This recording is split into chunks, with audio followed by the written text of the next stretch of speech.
Ok, bienvenido a la clase de hoy. Em, Como dije anteriormente, estuve trabajando exhaustivamente en este sistema. Que si ustedes se dan cuenta, en lo que compete a potencia es prácticamente lo mismo, con algunas pequeñas diferencias, ¿cierto? Aquí hay un banco de condensadores, por ejemplo. Aquí los motores, sí, los motores son creo que la misma capacidad que teníamos. Aquí hay una cierta diferencia en el transformador 2, si ustedes se dan cuenta, este es de 15, 10 y 5 MVA respecto a lo que habíamos visto nosotros hasta el momento. No obstante, lo que hacemos en clase, ¿cierto? Si bien es una base con la que ustedes parten para poder hacer sus análisis en los trabajos, yo sé que cada uno va arrastrando un sistema que es el que propusimos al comienzo, así que no, digamos, da lo mismo si yo cambio un poco los parámetros, cosas así, porque va a ser para entender mejor todo lo que tiene que ver con protecciones. Y adicionalmente, por supuesto, decirles de que el trabajo número 3 va a tener que ver única y exclusivamente con el sistema que ustedes han ido trabajando y construyendo a través de la semana. Así que, ah, tal como en la tarea 2 ustedes trabajaron con el sistema de la tarea 1 y tuvieron que analizar esas otras condiciones adicionales, lo mismo va a ocurrir con el trabajo número 3. Así que no esperen de que yo les voy a pasar el sistema listo, sino que es el que ustedes fueron construyendo y fueron agregando, modificando cosas de acuerdo a las condiciones operacionales que fueron dándose cuenta. Bien, mostrarle un poquitito del sistema. Mostrarle un poquitito del sistema. Eh, Hasta aquí es lo mismo, ¿cierto? Hasta aquí es lo mismo. Aquí en esta red AC1, para explicarles un poco, la red AC1 no es nada más que este Composite Network, que en realidad es una red dentro de una red, ¿ya? Es un cuadradito que representa de que adentro hay otra red en corriente alterna. ¿Ok? Y si ustedes se dan cuenta aquí, si ustedes se dan cuenta acá, ¿qué es lo que hay? Es exactamente lo mismo que teníamos nosotros, ¿cierto? Es decir, los dos cables con los dos transformadores que ahora son de 5 MVA. De nuevo repito, no es que ustedes los vayan a tener que cambiar para su tarea, sino que hice cambios en el sistema simplemente para efectos de protecciones. No es que ustedes lo tengan que hacer. Y la configuración es la misma, ¿cierto? La configuración es la misma, etc. ¿Dónde empieza a cambiar la cosa? Es aquí, en esta red AC2.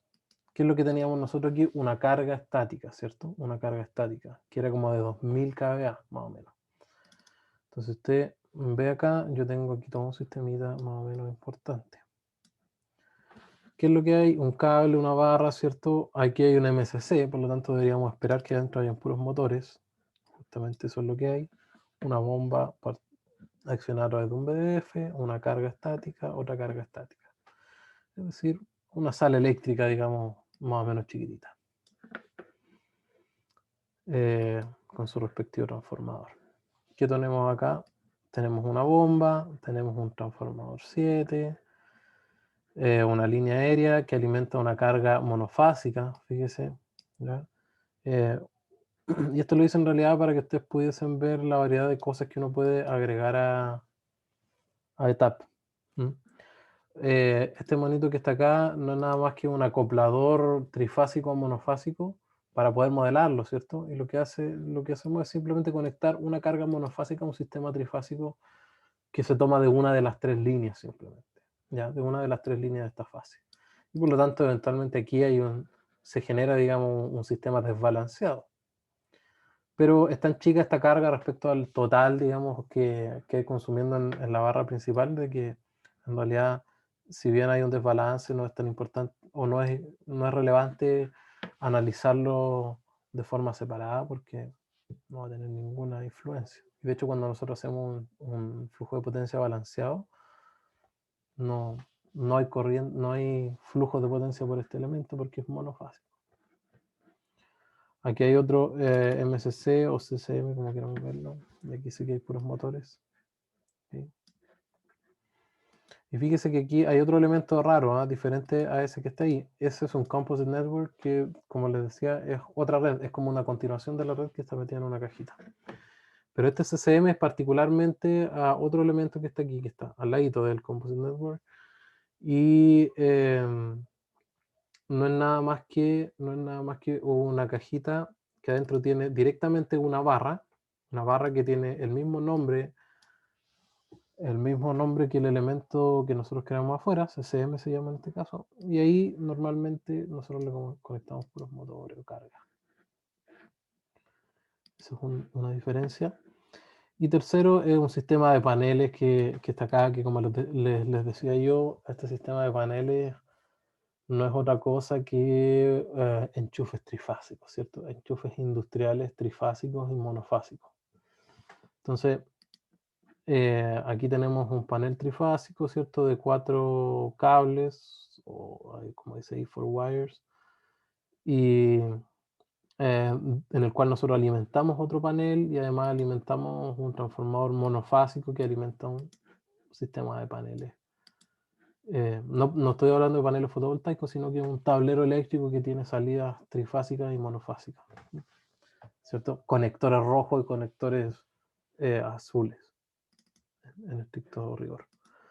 Y por supuesto que adentro, un segundito para que piense.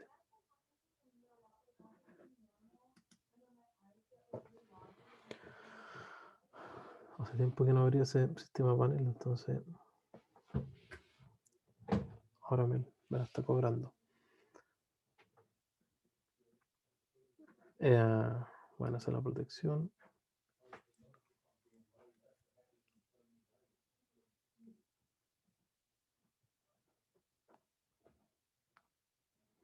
Y aquí está entonces qué es lo que hay en cada uno de los receptáculos. Y aquí en rating, aquí están las potencias que consumen cada uno de los elementos. 10 kiloamperes, perdón, 10 kVA, 10 kVA, etc. Son puras carguitas relativamente chicas que están conectadas en cada uno de los receptáculos y que consumen alguna potencia de acuerdo a lo que aquí se define. Y si usted se da cuenta, aquí la gracia es que uno puede establecer, yo lo comenté esto en algún momento, pero aquí ya está modelado. Es una forma fácil que entrega ETAP de poder modelar cosas que son bien específicas, ¿no? Bien específicas. Como HVAC no es que sea un sistema de alta tensión en corriente alterna, ¿cierto? Esto es lo que normalmente se conoce como Heating, Ventilation and Air Conditioning. Es decir, es una carga que involucra aire acondicionado, ventilación y calefacción. Y esa carga tiene una cantidad de potencia asociada de forma nominal en el programa. Así que eso es los sistemas paneles. En realidad son cargas trifásicas o monofásicas que yo puedo especificar dentro del sistema de paneles. Para efectos de flujo de potencia y todo lo que hemos analizado es exactamente lo mismo que correr un flujo de potencia con una carga, ¿no? Es exactamente lo mismo. Solamente que aquí está diversificada, ¿cierto?, en sus diferentes componentes, pero en estricto rigor es lo mismo. Y el tercer elemento diferenciador que tenemos acá, nosotros aquí teníamos un conjunto de motores, ¿cierto? Teníamos un conjunto de motores en la barra, en esta que se llama acá barra 4. Y acá yo creé una red de C, que normalmente en un sistema industrial, como lo que estaríamos intentando representar aquí, corresponde a un sistema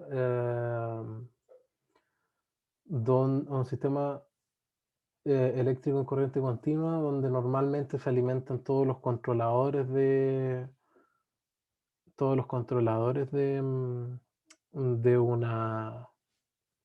una sala eléctrica, por ejemplo, ¿ya? Todo lo que no es de potencia, digamos. Y adicionalmente hay bancos de baterías, ¿cierto? Hay paneles fotovoltaicos, por ejemplo, etc. En este caso es una carga súper chica cuando uno lo ve desde el punto de vista de la barra 4.1 que está aquí. pero en realidad hay hartos elementos más o menos importantes. Carguitas de C, ¿sí? Carguitas de C, chuta. Pasamos a verlo. Carga de C de 1 kilowatt, ¿se fijan? ¿Sí? 125 volts de C, 8 amperes, etc. Cargas de C agrupadas, cargas de C estáticas, cargas de C agrupadas, un motor de C, por ejemplo. Y aquí tengo un sistema de paneles que, de nuevo, para efectos de flujo de potencia, lo que hace esto es inyectar una cantidad fija de potencia activa a la barra a la que están conectados. Y por supuesto, esto depende de las condiciones de irradiación y qué sé yo que están definidas aquí, pero de nuevo, flujo de potencia como es un análisis estático, entonces nosotros tenemos que definir una condición de operación particular. ¿Okay? ¿Ya? Y aquí se define entonces cómo está hecho el arreglo, ¿cierto? Y finalmente cuántos volts de C tengo en la salida, cuánta potencia de C tengo en la salida, etc. Y el arreglo está compuesto por 9 paneles en serie. Cada arreglo de 9 en serie está repetido 10 veces en paralelo. Y con eso se logra, digamos, con este modelo de panel que estamos utilizando aquí, que es un Sontec modelo se tiene entonces los 250 DC que están en la salida, ¿no? Que están aquí en esa barra boost DC boost 7.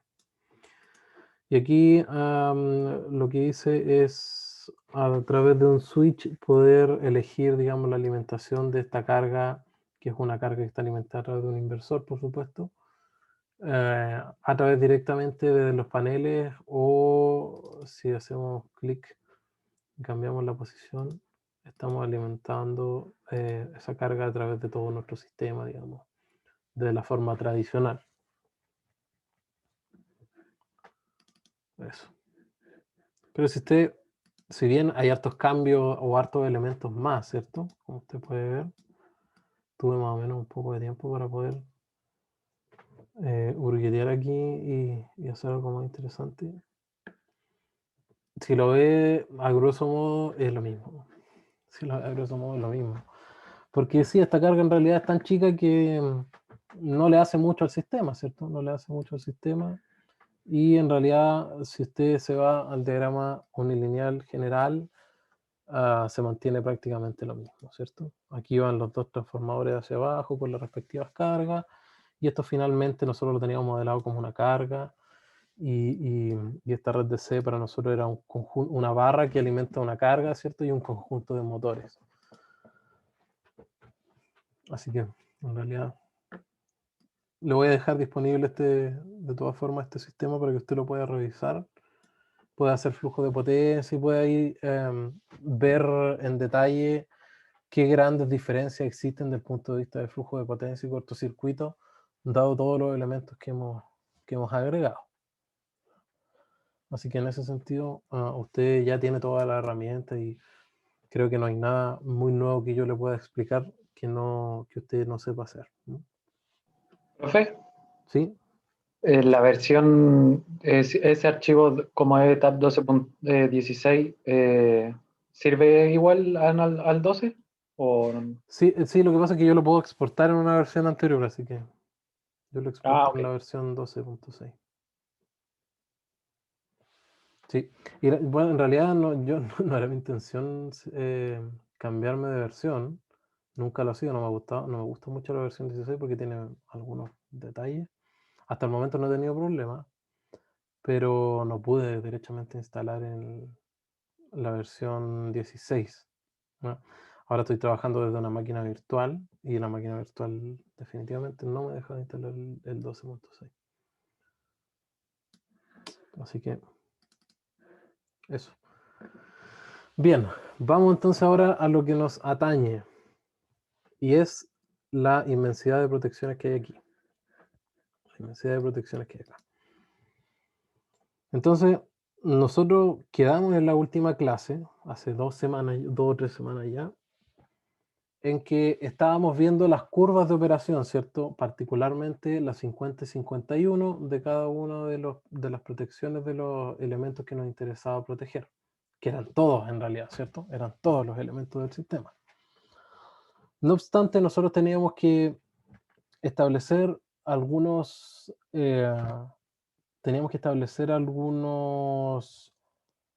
criterios para poder establecer esa coordinación, perdón, para establecer ese ajuste, ¿cierto? Me gusta bien esa la división entre ajuste y coordinación, ¿cierto? Ajuste es poner o seleccionar cuál es cuál es el valor de la corriente pickup, cuál es el valor del time dial, cuál es el valor de la corriente instantánea, etcétera, en cada una de las protecciones. Es decir, tiene que ver con mover la perillita, ¿cierto? Mientras que la coordinación tiene que ver con hacer eso mismo pensando en que yo quiero conseguir algo en el sistema. Entonces, uno podría pensarlo como ajuste, una cosa muy local y particular del elemento o de la protección, mientras que la coordinación tiene que ver con varios elementos y varias protecciones que están involucradas. Bien, entonces hoy día vamos a seguir con lo mismo, pero primero quiero explicarles qué es lo que hay acá, ¿cierto? Que son todas estas cosas que yo he puesto y que a algunos no se entiende. Primero, ustedes se dan cuenta que siguen estando un interruptor en cada uno de los elementos, ¿cierto? Un interruptor en cada rama. El asunto es que esos interruptores están comandados por uno o varias de las protecciones, ¿cierto? Ustedes saben que no necesariamente ese relé tiene que sí o sí estar relacionado a ese circuit breaker. Si nosotros tenemos una retroalimentación, por ejemplo, de ese transformador de corriente a ese relé, entonces este relé no tendría ningún problema en poder enviar una señal, obviamente cableada y todo lo que conlleva físicamente hacer eso. Pero si se puede, ese relé podría estar asociado a ese interruptor también, ¿cierto? No habría ningún problema. Un segundillo. Bien. Entonces, ¿qué es lo que vemos aquí? Voy a partir marcando todos los relés de sobrecorriente que tenemos hasta el momento, que son los mismos que nosotros incluimos, solamente que nosotros incluimos una porción particular del sistema, mientras que aquí yo me tomé la libertad de ingresarlo o agregarlo a todos los elementos del sistema, derechamente. Lo cual es un problema, porque cuando hagamos la coordinación vamos a tener que hacer la coordinación de todos los elementos para que funcione. Pero podemos desactivar algunos, ¿cierto? Y pensar de que no están funcionando para poder ver lo que pasa en la zona que queremos hacer. Tampoco quiero resolverle las tareas completas, ¿cierto? Y además que es un trabajo más o menos importante. Bueno, sobrecorriente, sobrecorriente, sobrecorriente, sobrecorriente, sobrecorriente, sobrecorriente. Relé de motor, ya, que es básicamente un sobrecorriente. Sobrecorrientes, sobrecorriente, sobrecorriente, sobrecorriente, sobrecorriente, sobrecorriente. ¿Okay? Y los que no marqué son otros tipos de relé que eventualmente nos pudiesen interesar. Entonces fíjese, aquí hay una cosa media rara que se llama vamos a hacer un zoom 87, ¿cierto? 87. ¿Qué es lo que es el 87? Un relé diferencial.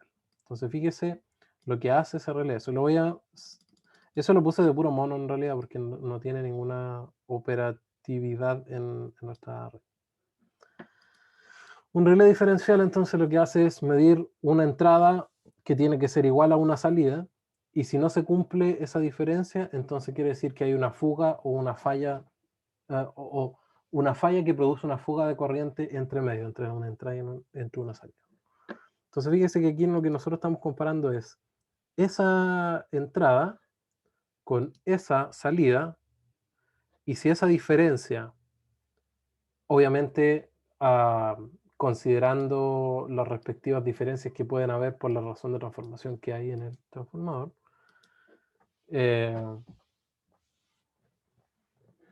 si esa diferencia es mayor a un cierto setting que tiene este diferencial, entonces digamos, se manda la condición de apertura.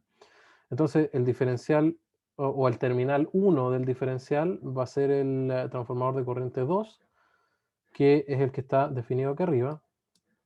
El que está definido aquí arriba. Ah, bueno, lo otro que hice también es especificar todas las razones de transformación. ¿Ya? Nosotros ya vimos cómo hacerlo, así que ustedes no deberían tener problema en hacerlo también en la tarea. Usando la consideración que hicimos de que no se sature, ni tampoco, no se sature, digamos, en el codo de saturación, ni tampoco en la parte baja del codo de saturación. Bien, entonces la entrada del transformador de corriente que está acá, ¿cierto? Que es el CT2 y el CT3 es la otra entrada que está por acá. La salida, por supuesto, va a ser abrir uno o cualquiera de los dos circuit breakers que están acá. Es decir, si hay una falla en el transformador, lo que nosotros vamos a hacer es dejar de alimentar por acá y dejar de alimentar por acá. Puesto que este sistema igual está en anillo, ¿cierto? Está conectado al resto a través de esta red. Y por lo tanto, si es que nosotros desconectamos este terminal que está acá, eventualmente va a seguir habiendo voltaje en la barra 1 y por lo tanto se va a mantener la falla, cosa que no queremos. Si es que hay una falla, una fuga de corriente en el transformador. Pero fíjese una cosa. Bueno, y el diferencial aquí está establecido. No hemos actualizado las corrientes de falla, ok.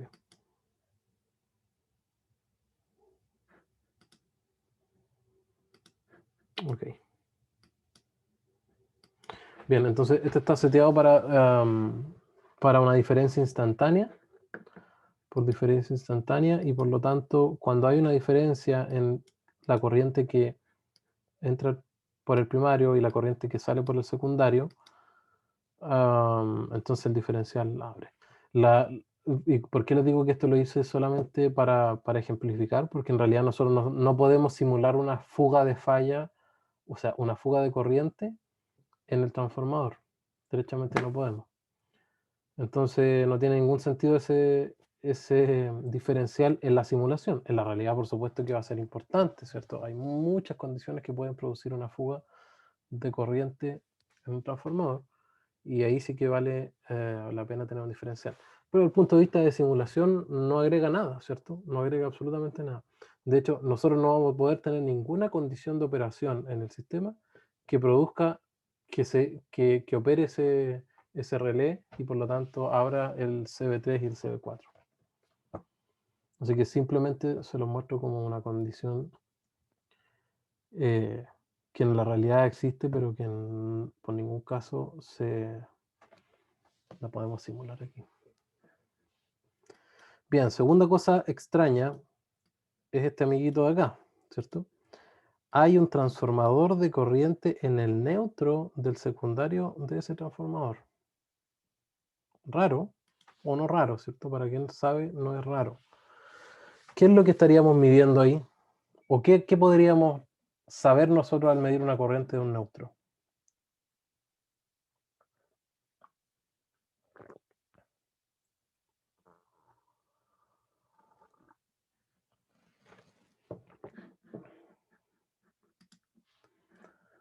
Pregunto. ¿El desbalance de la carga? El desbalance de la carga. La carga es balanceada. ¿Para qué otra cosa podría servir? En nuestro caso, todas las cargas son balanceadas, así que no pasa nada.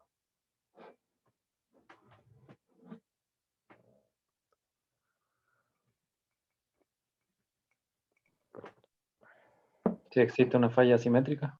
Exactamente, ¿cierto? Esa es una forma de discriminar entre diferentes fallas. De nuevo, yo lo que les dije hace bastante tiempo cuando empezamos a hablar de esto es que nosotros nos íbamos a concentrar única y exclusivamente en protección ante fallas de fase. ¿Sí? No importa si es balanceado perdón, simétrica o asimétrica, fallas de fase. ¿Cierto? Pero fíjese que a través de esa medición, nosotros eventualmente podríamos saber si la falla que está ocurriendo, esto de nuevo, todo tiene que ver con la realidad de las cosas, ¿ya? En la realidad nosotros podríamos estar midiendo una corriente, y si circula una corriente una corriente a través del neutro, entonces quiere decir que la falla que ocurrió o es monofásica a tierra o es bifásica a tierra, ¿cierto? Derechamente no puede ser una bifásica ni puede ser una corriente trifásica de falla. Entonces, ya digamos sacamos el 50% de las posibles fallas que pueden haber, y eventualmente nos va a servir para discriminar el tipo de falla que ocurrió, y, y eso sirve, digamos, para también poder tener una protección dedicada para fallas que ocurran o que involucren tierra. Entonces, ese es otro tipo de protección que justamente se llama protecciones de falla a tierra.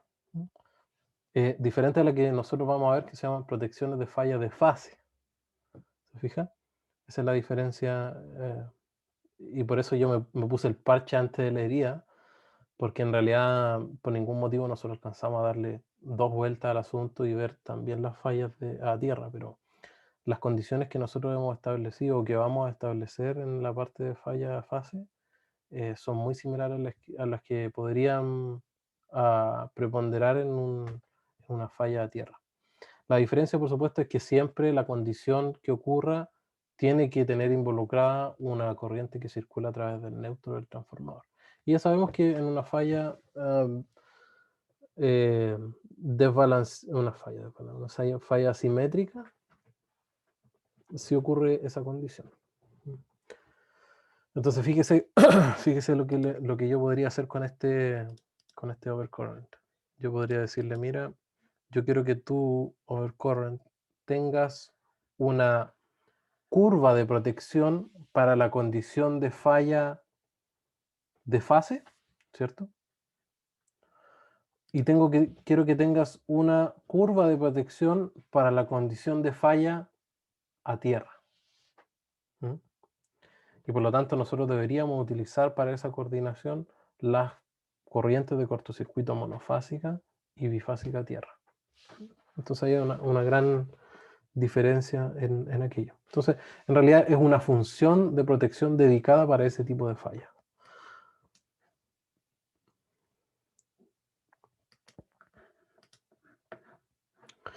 Bien, eso por el lado de este amigo transformador 1. ¿Qué hay por el lado del amigo del generador? Hay un relé de potencia inversa. Un relé de potencia inversa. Entonces, ¿qué es lo que hace el relé de potencia inversa? Debe tener como entradas, tiene que tener como entrada el transformador de corriente y al menos el transformador de potencial, de tal forma de poder calcular la potencia activa que está circulando aquí. Y por supuesto, cuando ese valor supera cierto margen, en este caso está definido como 0.5 megawatts inverso, ¿cierto? 0.5 megawatts inverso. Entonces el relé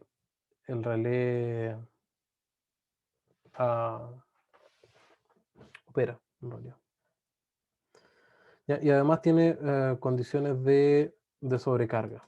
Es decir, si la potencia sobrepasa en un 100%,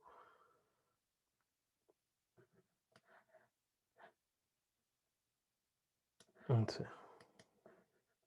opera también, ¿ya? Es decir, estas dos condiciones que están definidas acá. Pero de nuevo, ¿en qué condiciones nosotros podríamos simular un generador sincrónico operando con potencia inversa? No podemos, ¿cierto? No podemos.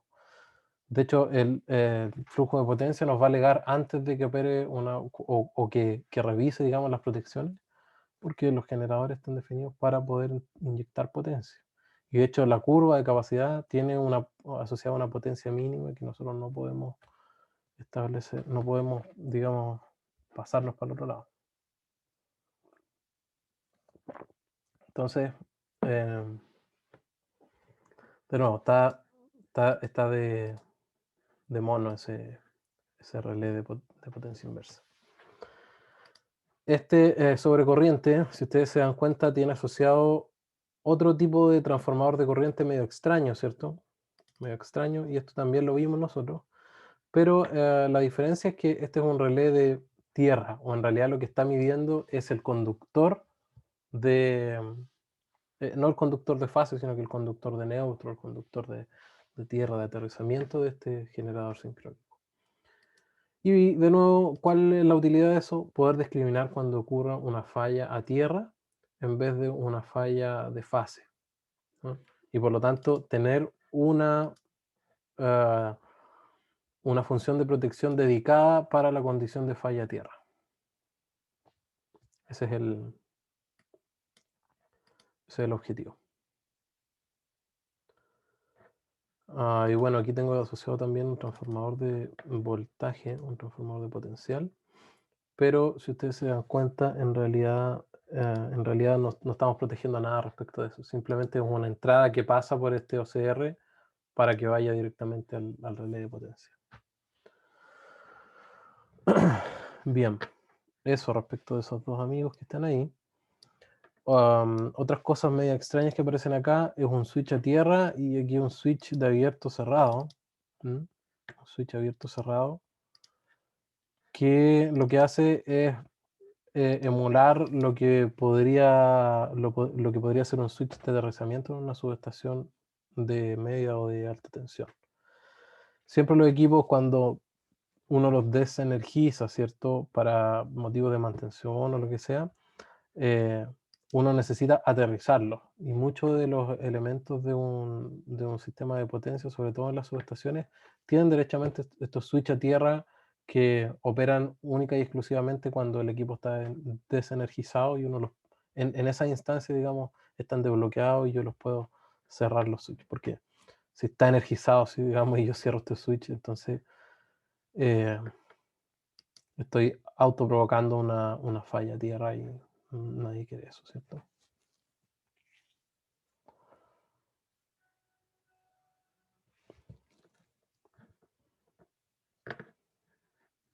Bien.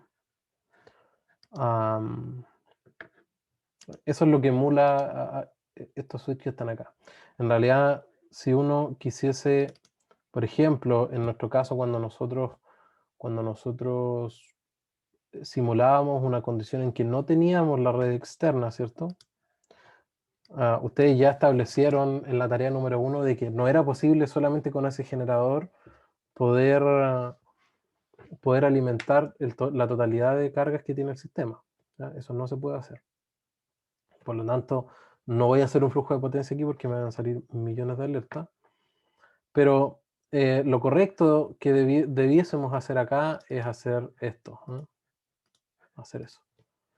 Entonces tenemos la conexión o la alimentación está aterrizada y por lo tanto estamos seguros de poder operar sin que eventualmente esa alimentación externa pueda volver.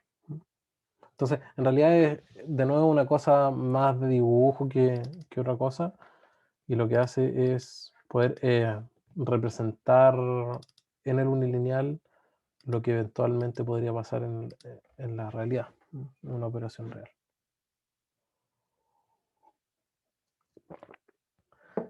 Y déjenme decirle que eso es muy común de encontrar, es muy común de encontrar unilineales que tienen muchos más elementos de los que realmente uno necesita para un análisis, flujo de potencia, cortocircuito o coordinación de protecciones. Y eso es porque los elementos están ahí solamente para no olvidar o no hacer olvidar a las personas de que es importante tener en consideración esos elementos que están ahí, como los switches, los diferenciales, los relés de potencia inversa, etc. Bien, ¿qué otra cosa nueva hay? ¿Qué otra cosa nueva?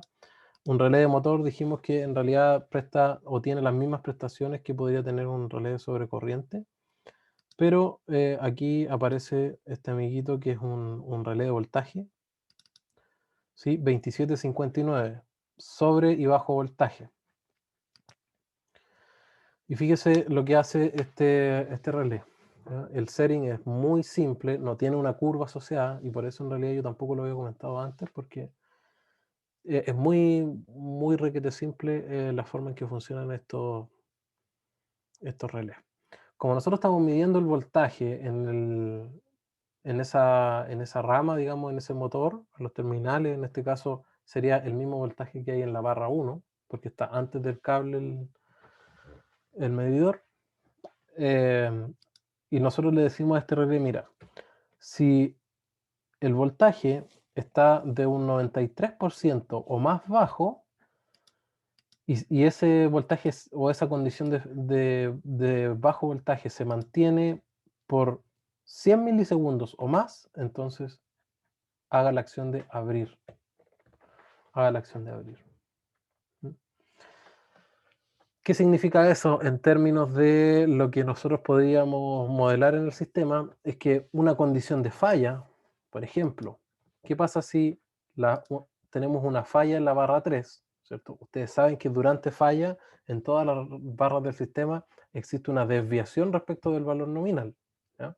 No es que mágicamente en todas las barras se vuelvan cero solamente porque tenemos una falla en la barra 3, ¿ya? No importa cuál tipo de falla sea. Pero sí sabemos nosotros de que si ocurre una falla en la barra 3, entonces van a haber desviaciones de los voltajes normales de operación en la barra 1, en la barra 2, en la barra 3, en la barra 4, en todas las barras. Entonces, si por X motivo alguna de las fases de esa barra tiene un voltaje menor a 93%, ¿sí? Y esto viene de accionamiento, digamos, va a ser un input que va a venir del área de accionamiento, le va a decir, mira, los de accionamiento, si nosotros tenemos menos de un 93% de voltaje, entonces el torque que tenemos disponible en la máquina es tan pequeño que no podemos accionar la carga mecánica que tiene asociada ese motor sincrónico. Por lo tanto, sí o sí, en cualquier condición nosotros tenemos que tener más de 93%. Entonces usted como buen ingeniero de distribución, de decir, perfecto, necesitamos un relé 27, ¿cierto? De bajo voltaje, de tal forma de que todo el tiempo estemos ahí estableciendo cuál es el voltaje en la barra, y por tanto, ante una condición de falla o simplemente una condición de sobrecarga, por ejemplo, en el sistema que involucre tener menores voltajes que los nominales, pudiésemos abrir este motor, digamos, y dejar de alimentarlo, para que no entre en condición de rotor bloqueado, por ejemplo. ¿Ya? Y la misma idea está puesta aquí, y la misma idea está puesta acá. ¿Ya? Y con eso creo que hablo de casi todos los elementos nuevos que tenemos. Pero muchos de ellos son chácharas en realidad, ¿no? Son chácharas. Son cosas que están, pero que no vamos a poder comprobar o no vamos a poder hacer operar de ninguna forma.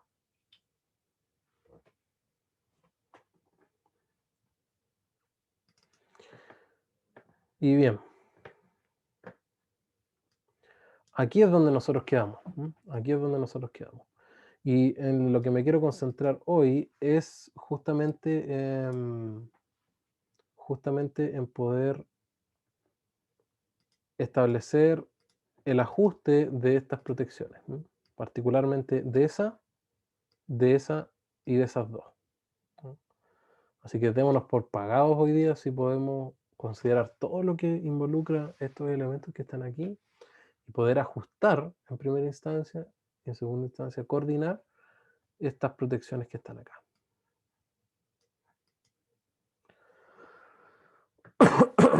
Bien. Bien. Antes que todo, vamos directo entonces. Como tenemos un nuevo sistema, tenemos que calcular nuevas corrientes de cortocircuito. Entonces, nos vamos a ir al módulo de cortocircuito y vamos a calcular entonces la corriente de falla en la barra 2.1 que aparece ahí. Vamos a el cofrecito aquí.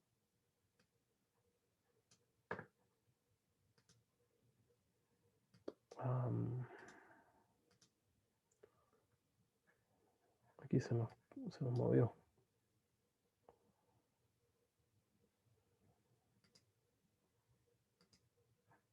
Hasta aquí.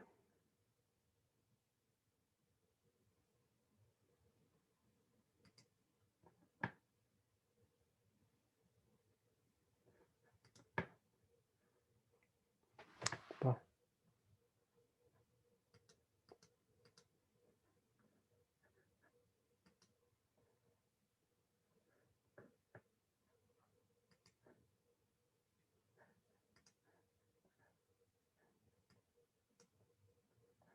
Ahí sí. Entonces la barra 2.1, vamos a hacer una falla. Para los que me han ido siguiendo, si ustedes se dan cuenta, mucho más que la interfaz no ha cambiado desde el 12.6 al 16. Ahora van en la versión 20 ya. Yo no lo he probado, pero sé que tiene algunos módulos adicionales.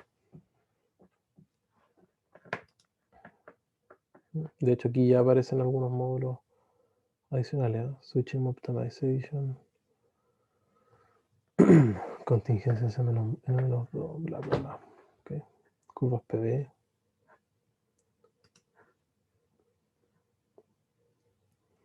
VM.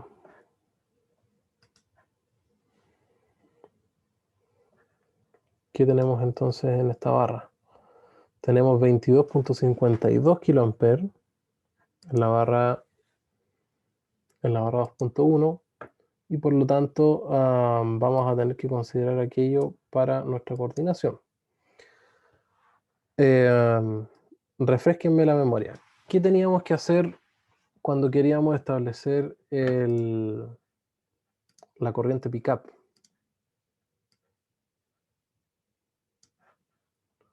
Voy a hacer este diagrama unilineal.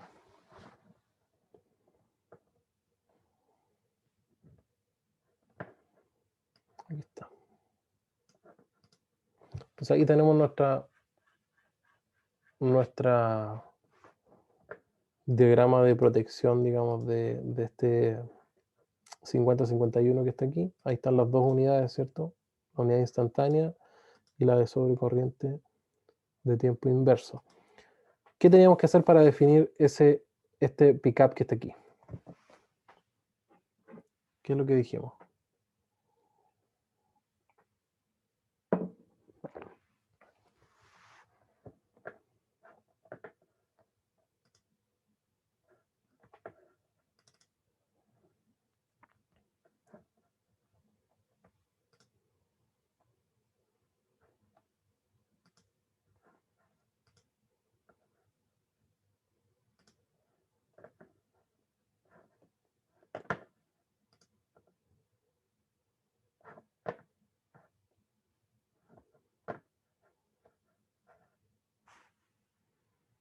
Bien, consulto otra vez. Creo que no lo estaba escuchando.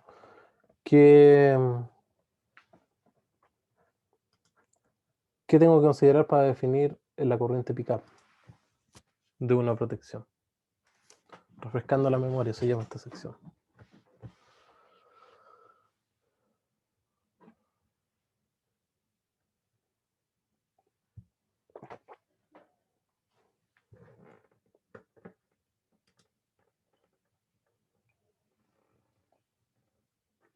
Vamos a ver, Brian, Bruno, Carlos, Danilo, Emanuel, Natalia, Nelson, Vicente. ¿Cómo definíamos la corriente pickup? Esto ni siquiera es una pregunta de este ramo, ¿cierto? Es algo que podría haber venido de protecciones, por ejemplo. ¿Cómo definimos una corriente pickup?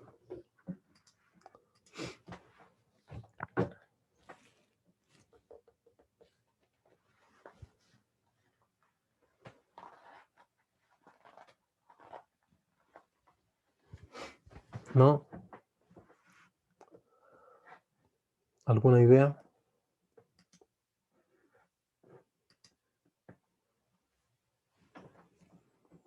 ¿Cómo definimos una corriente pickup?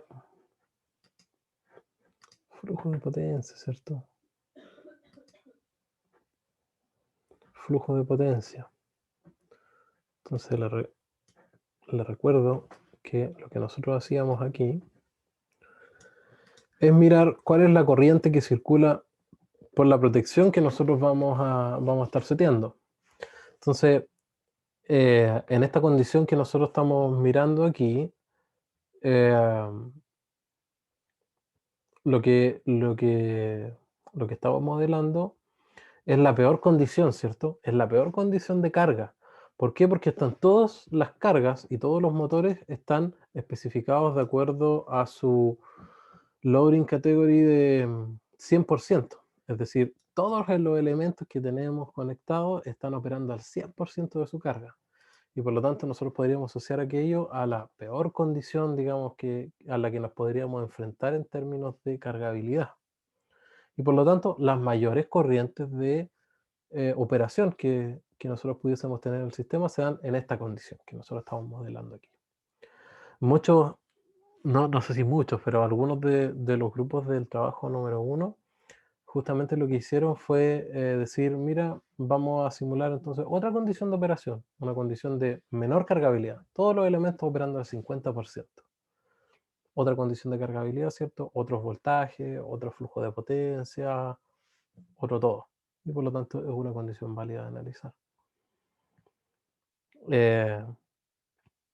No obstante, ¿cierto? Para efectos de diseño, sobre todo, lo que uno siempre tiene que ponerse por delante es la peor condición. Y yo sé que es un poco raro, y sobre todo en distribución, como ustedes bien vieron, es necesario utilizar factores de diversidad, ciertos factores de disponibilidad para poder determinar, por ejemplo, cuál es la potencia nominal de un transformador, porque obviamente en la realidad nunca las demandas máximas ocurren en el mismo instante de tiempo para cada una de las cargas. Eso es así, ¿cierto? No obstante, nosotros lo podemos hacer y lo estamos haciendo en etapas. Bien. Tenemos entonces circulando por aquí 120 amperes, ¿ya? Redondeemos. 120 amperes. Por lo tanto, lo que nosotros tenemos que decirle a nuestro amigo protección es que el pickup de la protección de sobrecorriente de tiempo inverso tiene que partir, digamos, en 120 amperes a lo menos, ¿cierto? Si nosotros lo fijamos justo en 120 amperes, quiere decir que estaríamos en realidad especificando de que cuando ocurran 120 amperes por un tiempo prolongado, ¿y dónde tengo esa curva? No, la borré la curva. 120 amperes, entonces no olvidemos los 120 amperes.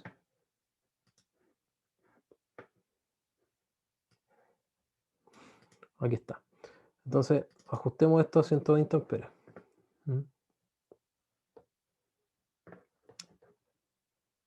Entonces, fíjese que tal como establecimos la última vez, en realidad hay dos corrientes que nosotros tenemos que estar mirando. Una es la corriente que circula por el relé y otra es la corriente que circula en el primario del transformador de corriente, ¿cierto? Que es la corriente de operación normal. Entonces, obviamente aquí la diferencia es la razón de transformación que hay en el transformador de corriente. Y la gracia es que TAP aquí nos pone una ayuda, ¿cierto? Y nos dice, mira, el ajuste que nosotros tenemos que hacer, usted lo tiene que hacer respecto de la corriente del secundario del transformador de corriente, ¿ya? De hecho aquí dice, mira, tú puedes ajustar el rango del pickup que tienes, es de 0.1 a 5 veces el secundario de corriente que tiene el transformador de corriente.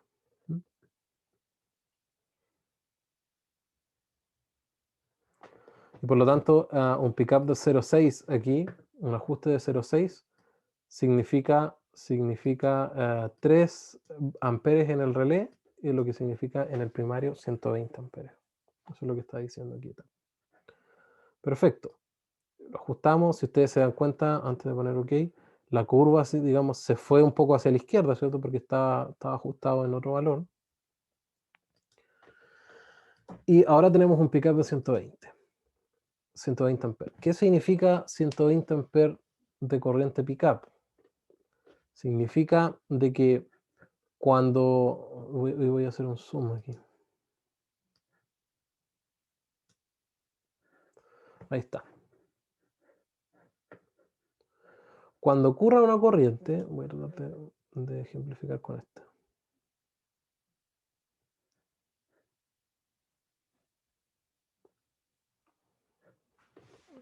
No se cambió. Un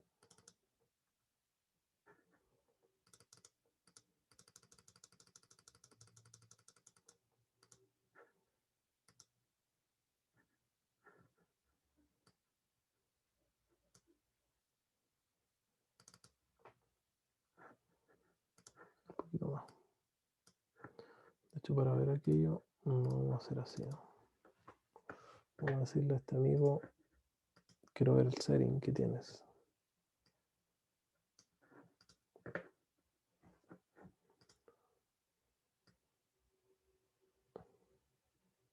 Ahí sí.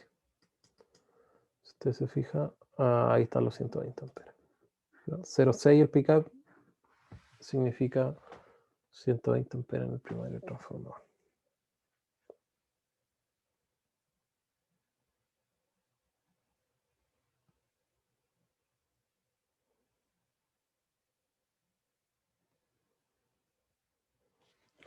Mire, una cosa para que entienda esto, porque yo sé que es raro hablar de 0,6, 3, 120. Súper simple. Aquí lo que dice, el rango es de 0,1 a 5 veces el secundario el secundario del current transformer. Entonces, 0,6 por 5 amperes es el secundario del transformador, ¿cierto? Eso es lo que nosotros establecimos aquí. 200 el primario, 50 el secundario. Entonces, 0,6 por 5 amperes, que es el nominal del secundario, nos da los 3 que aparecen acá. ¿Sí? Estos 3 multiplicado por la razón de transformación que hay aquí, nos da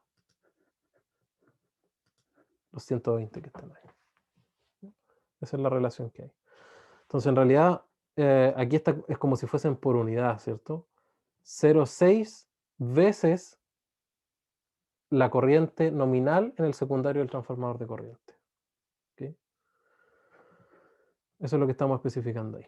Lo que equivale a que en el relé van a ver 0,6 veces la corriente nominal, es decir, 0,6 veces 5 amperes, 3 amperes, lo que equivale a 3 veces por la razón de transformación, 200 a 5, y eso nos da 120.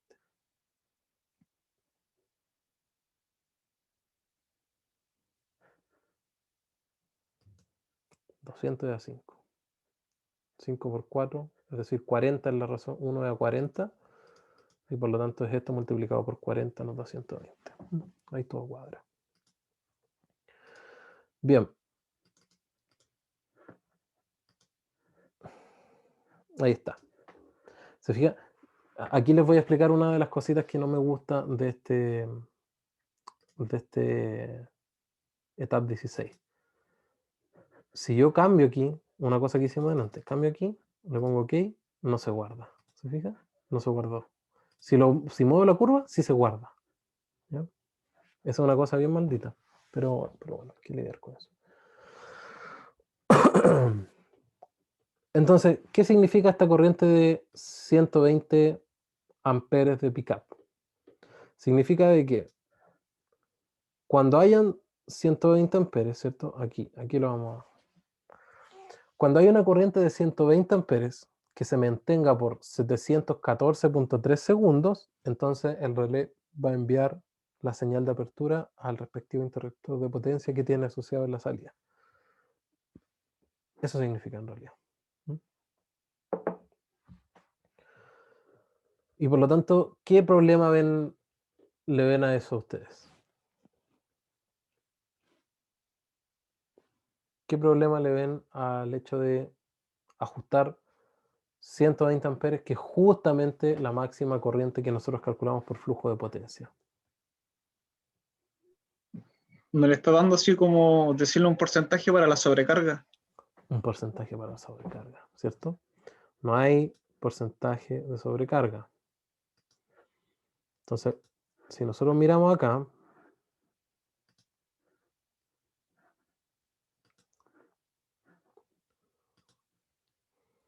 no quiere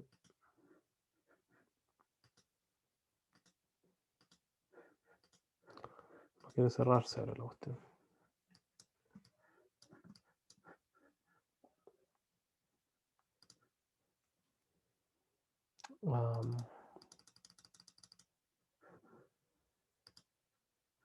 Bien, ahí sí. Si nosotros vemos acá, en realidad, una cosa, nos le estamos dando un margen de sobrecarga, y lo segundo es que ni siquiera estamos alcanzando la potencia nominal que tiene el primario del transformador, ¿cierto? Que es de 125.5 amperes. Entonces, ahí estamos, en realidad, pisándonos la cola. Estamos especificando una corriente pickup que es menor a la corriente nominal, ni siquiera le estamos dejando al transformador a llegar a su condición nominal. Y como todos saben, los transformadores de potencia tienen una capacidad de sobrecarga en torno al 20, un 30%, que es una sobrecarga temporal, 15 minutos aproximadamente. Y por lo tanto, nosotros tenemos que dejar que el transformador tenga ese margen para operar en caso de que ocurra una condición de sobrecarga, que sea, por supuesto, temporal. Y por lo mismo, digamos, la protección tiene asociado un tiempo de operación, ¿no? No es una cosa instantánea. Entonces, lo correcto de hacer, y a diferencia de lo que nosotros hicimos delante respecto del flujo de potencia, es considerar de que el transformador puede llegar a un porcentaje más que su corriente nominal. Entonces, si la corriente nominal es 125.5, dejémosle un 15%, ¿cierto? Siendo conservador 15%, los menos conservadores dejan un 30%. Pero más o menos en ese rango está el grado de sobrecarga. Y por supuesto depende de lo que especifique el fabricante respecto de ese transformador. Entonces, 125 amperes multiplicado por 1.15, ¿cuánto es? Tengo calculadora aquí, ¿no? Sí. 125.5 multiplicado por 1.15. 144.3.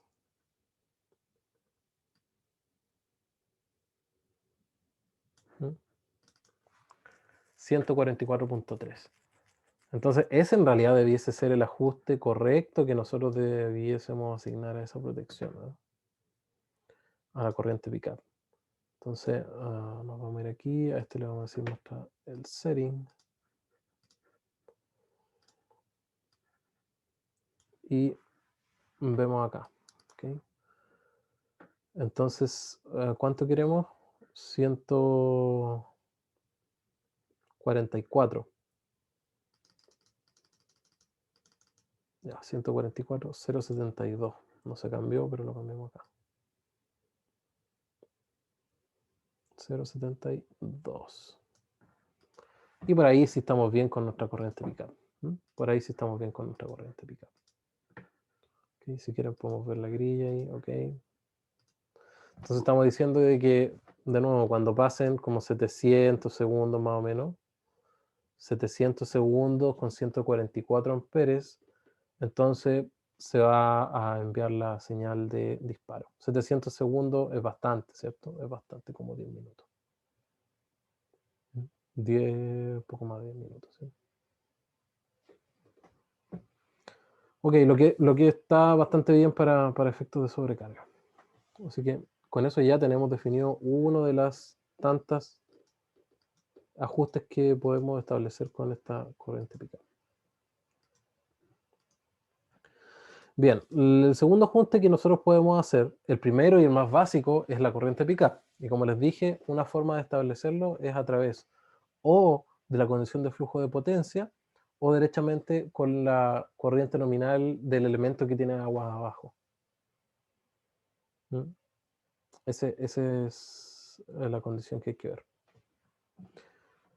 Lo otro, ¿de qué va a depender si nosotros esta curva la ponemos acá abajo o la ponemos acá arriba? ¿Qué diferencia va a haber?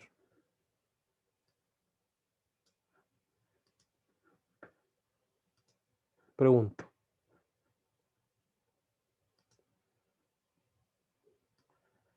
El paso de coordinación, o sea, si se va a coordinar con otra protección. No importa la coordinación.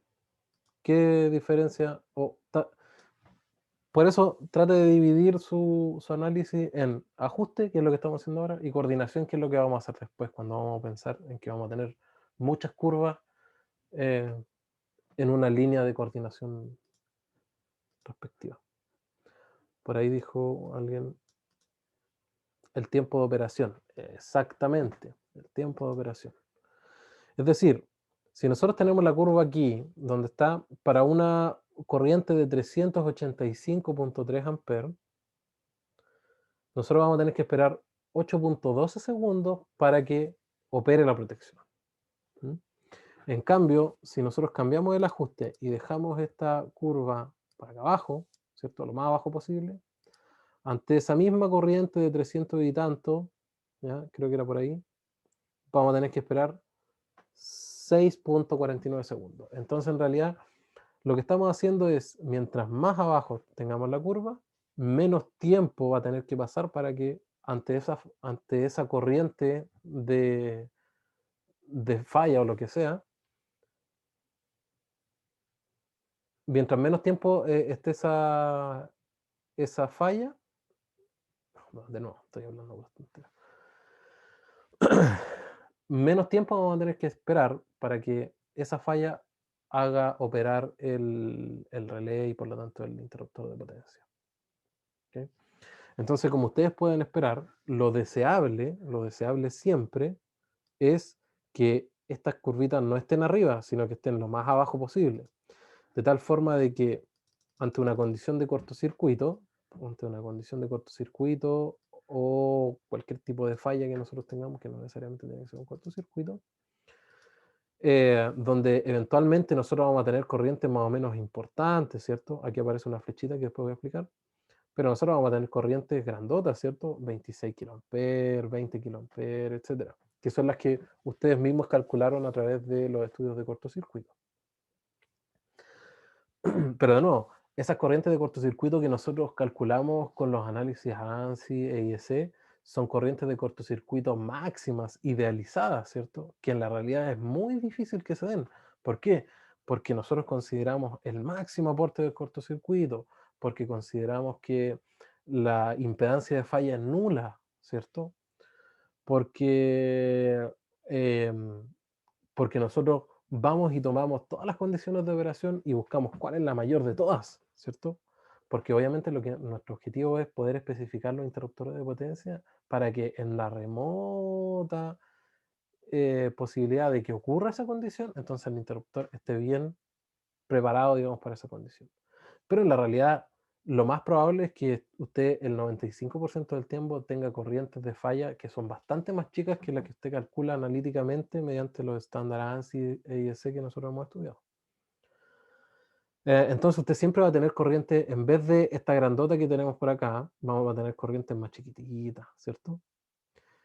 Y particularmente hay fallas que son de alta impedancia, donde muchas veces las protecciones no necesariamente van a ver esas corrientes de falla. Entonces, por ejemplo, una corriente de 385 amperes, para efectos de este transformador, es una corriente de falla.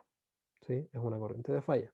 No obstante, tienen que pasar recién 5.32 segundos en que se mantenga esa corriente de 385 amperes para que el interruptor recién pueda enviar la condición de apertura. Cosa que puede parecer mucho, ¿eh? Eléctricamente 5 segundos es una eternidad. Y por lo tanto, en ese tiempo algo malo puede pasar con el transformador. Entonces, fíjese en lo siguiente. Y es que, si bien para efectos de coordinación, a nosotros nos gustaría que esta cosa estuviera abajo, perdón, para efectos de ajuste, nos gustaría que esto estuviera abajo, no siempre va a ser posible, ¿cierto? Y parece que algo tenemos que tener en consideración para poder ajustar esta curva, si es que tiene que estar acá arriba o tiene que estar acá abajo. Y ese algo tiene que ver con la curva de daño del transformador o del equipo que estoy protegiendo. ¿Mm?